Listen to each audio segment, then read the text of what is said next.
Good evening. This letter we explore the explanation to an important question about America. How did the Constitution come to be the law of the land?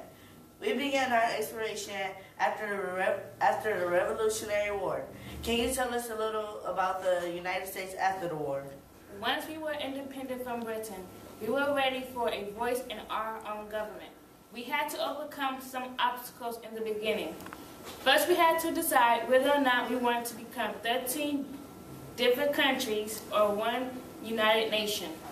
After our bad experience under British rule, our hesitation in creating another big government was understandable. Another challenge was that people were incredibly loyal to their states. At the beginning of our independence, states were much more like independent nations. Once the Articles of Confederation were written, they were the common thread holding 13 states together. The Articles of Confederation were approved in 1777, and they created a limited central government. We will now step into the shoes of everyday people in 1777 and portray the problems the 13 colonies had without a centralized government. You are hereby invited to the Constitutional Convention. It will be held in Philadelphia in the summer of 1787. The convention will accommodate 55 delegates from 12 of the 13 colonies. The agenda will be to revise the current Articles of Confederation. Well, if it isn't James Madison. Good to see you. George Washington, to what do I owe you this pleasure? It's exciting, isn't it? Our country needs us now more than ever. The Articles of Confederation just aren't working out as planned. What are your thoughts? I believe you can become the firmest of something that can really make a change. I say instead of changing the current articles, we create something entirely new. After all, we are creating a new nation. I couldn't agree with you more. Nations have come before us have had their governments predetermined. They have generally been passed down from generation to generation. We have the unique opportunity together with a group of visionaries to create a great nation. Well, let's go create a new constitution. I, Alexander Hamilton, am here to tell you more about what took place at the Constitutional Convention. It went on for nearly 4 months, and there were many compromises made. We decided on a federalist government with 3 branches: legislative, executive, and judicial.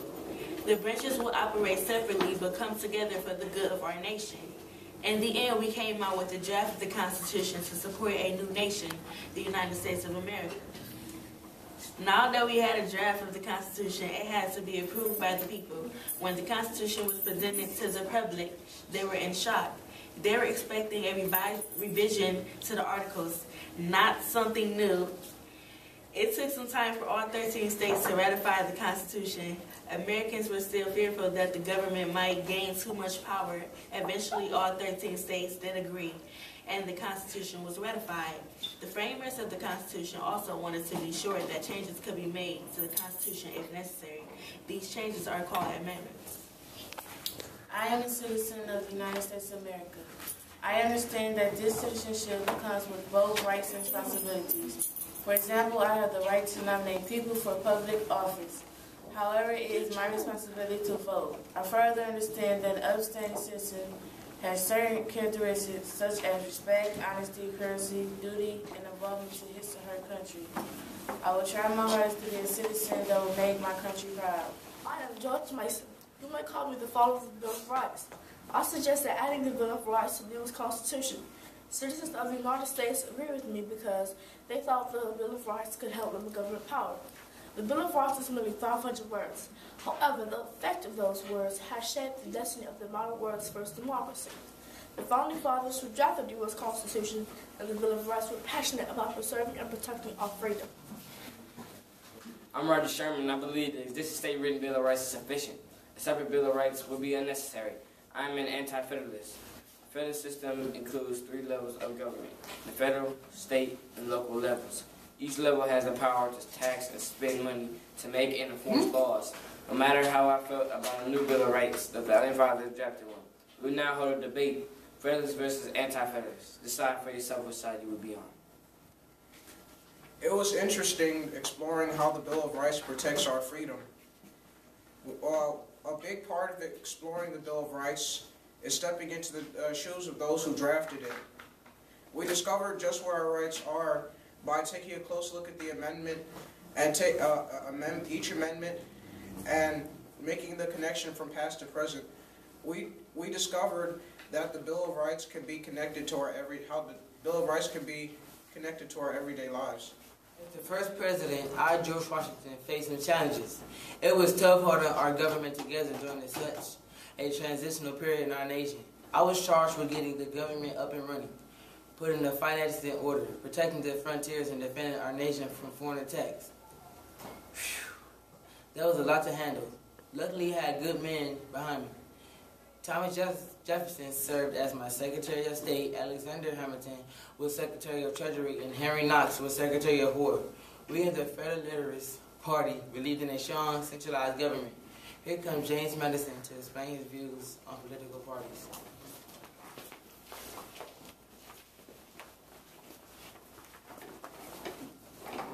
Unlike George Washington, I believe that separate political parties should be encouraged. After Alexander Hamilton and Thomas Jefferson had some serious disagreements, I thought this would be a good solution. A political party is a group of people with common ideas about government. This group is able to band together to pass laws. George warned against this. He thought this would cause too much division in our nation. I thought differently. I believe that political parties will bring balance to our government and keep one group from becoming too powerful. I guess I was right, because today we have two major political parties in America, Democrats and Republicans. Okay. We learned a lot about how the Constitution came to be the law of the land. As we move further along in history, we discovered that the election process has changed over the years. Today we vote through an electoral college. That means each state receives a certain number of delegates. They go towards whichever candidate wins the popular vote in that state. The number of delegates each state receives is decided by the number of people in that state. Larger states have more delegates. I can't wait until I'm old enough to vote and participate. Mary versus Madison case in 1803 was a case that solidified the Supreme Court as the highest court in the U.S. because it was the first case to decide whether or not laws are constitutional. It is this case that began the process of judicial review, made the Constitution stronger, and served to protect all Americans. It also helped show the Supreme Court as a true example of checks and balances.